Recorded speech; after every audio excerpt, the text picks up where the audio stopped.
ایمان خوف اور امید کے درمیان ایک کیفیت کا نام ہے۔ ایمان خوف اور امید کے درمیان ایک کیفیت کا نام ہے، یعنی کبھی خوف، کبھی امید، کبھی حسرت اور امید بھری نظروں سے خدا کی رحمت کو تکنا، یہ ایمان ہے۔ اور کبھی خدا کے غیظ و غضب سے اپنے جسم پر کب کبھی طاری کر لینا، یہ ایمان ہے۔ اب اس کے بعد حضرت نے فرمایا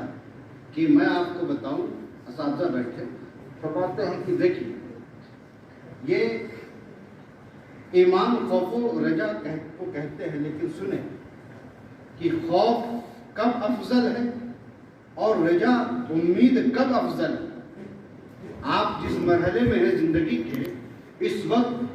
آپ رجا اور امید آپ کے لیے افضل ہے یا خدا کا خوف یہ چیز آپ کے لیے افضل ہے؟ تو فرمایا کہ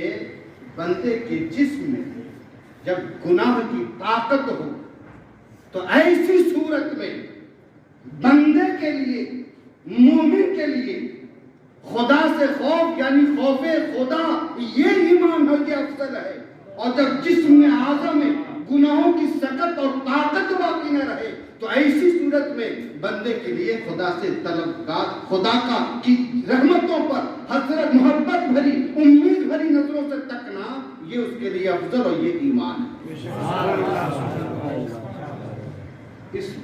معمولی سے جملے میں حکمت کی بڑی گہری باتیں حضرت نے بتا دی، اور ایک موقع پر ارشاد فرمایا کہ آج کچھ لوگ عملیات کے ذریعے ہے نا، دعا تعویذ وغیرہ ہوتی ہے، بات ہوتی ہے، تو عملیات اور تعویذات کے ذریعے کچھ لوگ کیا کرتے ہیں کہ موکل کو قبضے میں کرتے ہیں، اور موکل کو قبضے میں کرنے کے بعد کیا کرتے ہیں، وہ اپنا وظیفہ نسخہ پڑھا اور موکل سے وہ کام کرتے ہیں۔ مثال کے طور پر موکل سے کہا کہ اس چیز کو اٹھا کر کے وہاں کر دو،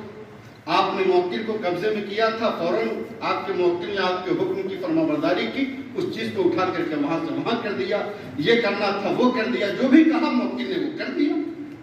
لیکن سنیے سرکار اکبر المشائخ